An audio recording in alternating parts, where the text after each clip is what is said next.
Well, what did you expect? I bet you didn't expect these shoes. Yeah.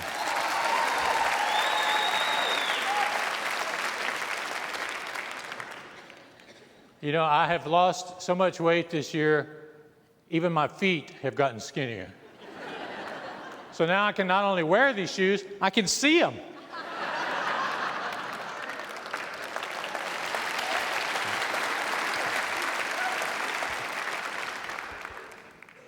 I was talking to Laura Mordecai before the service. She plays the congas over there. She said, "How much have you lost?" And I said, "Laura, I have lost you."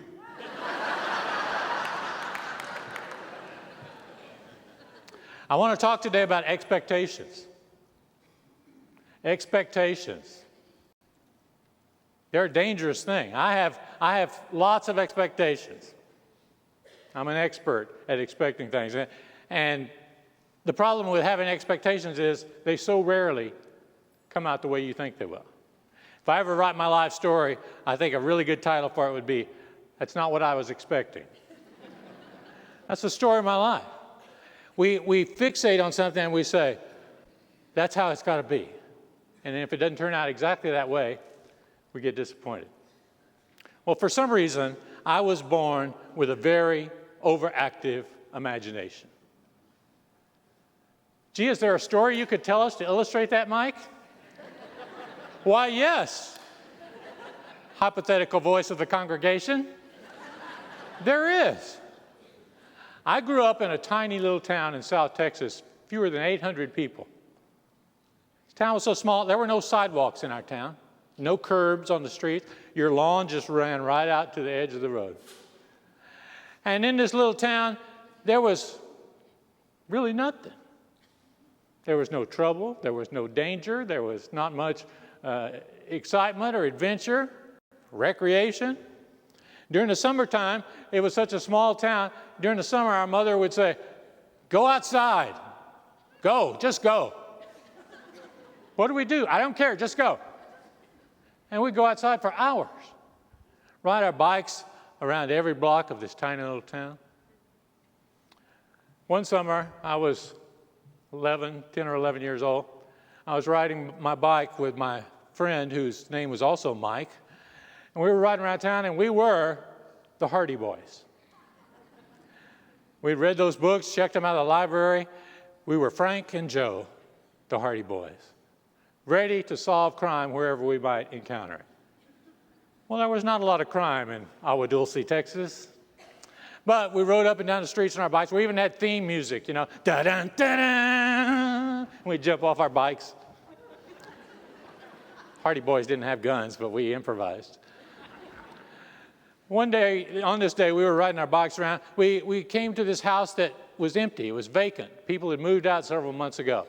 And like a lot of houses in this little town and at this period of time, there was a garage attached to the house, and it didn't have a garage door. This was before garage doors. And not only that, it didn't have a floor in it. No concrete in the bottom. It was just dirt. And so we pulled our bikes in there because it was shady. And we started looking around this deserted garage. There wasn't a whole lot to look at in there, but we were digging around in the dirt on the floor, and we found a knife. A rusty knife. And it had something red on the blade of this knife. Well, being the Hardy Boys, we recognized immediately that a crime had been committed here and that it was up to us to solve this crime. So we took the knife, or the evidence, and we rode back to my house. We sat on the swing set behind in my backyard, and we sat there on the swings talking about what we should do next. Meanwhile, my mother is washing dishes in the kitchen. There's a window over the kitchen sink which looks right out over the backyard. And she's washing dishes, and she hears these two 11-year-old boys, and she keeps hearing words like murder and body and evidence, until finally she says, "What are y'all talking about?" Well, we had to come clean. We said, "Well, we found this knife. There's been a murder committed in this vacant house. We've got to solve this mystery. My mother did what she typically did at times like that. She called my father.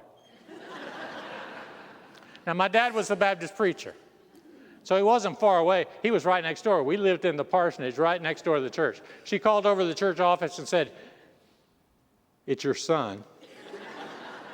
That's all she had to say. He knew. He came home and he said, "What's going on?" "Daddy, we found this knife. Look, it's got blood on the blade. We think there's been something terrible happened." "Where?" "Well, in that house about 2 blocks away." He said, "All right, you stay here." He walked 2 blocks to the house, came back about 5 minutes. I won't say he was disgusted looking, but he was not amused looking. My mother said, "What'd you find?" He said, "Can of red paint." Somebody opened a can of red paint and used this old knife to stir the paint with. Oh, man. That was not what I was expecting. That was not what I thought was going to happen. And when I thought of that story, it reminded me of another story that happened about a year before that when I had my vision. Yes, I had a vision. I shared a bedroom with my brother, who was 4 years older than me. We slept in little twin beds. He was against one wall. I was over in the corner. There was a window right beside my right side, and there was another window right above my head. And one night, late at night, when I should have been asleep, and I don't know why I wasn't, I turned over my stomach and I looked out the window above my head. And right across the street from our house was the school baseball field. And as I was looking out the window, I saw on the pitcher's mound this shining white figure. Tall, thin. And as I was watching, I was kind of squinting my eyes, trying to improve the focus. And it seemed to me, when I really squinted my eyes, it seemed to me like this thing was moving a little bit. And it was moving exactly like I'm moving right now, like someone talking and every once in a while gesturing to emphasize a point. And I watched this for a few minutes, and then I called my brother, Steve. "What?" "Steve, come look." "What? What is it?" I said a sentence that may have never been said before. "I think I see Jesus on the pitcher's mound." Now, my brother, 99% of the time, would have said, "Shut up and go to sleep." But instead, he came over to my bed and looked out the window, and he said, "Whoa."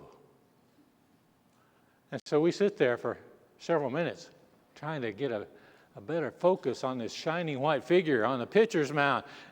What could it mean? Is it the end of the world? Has Jesus chosen to return to Agua Dulce, Texas?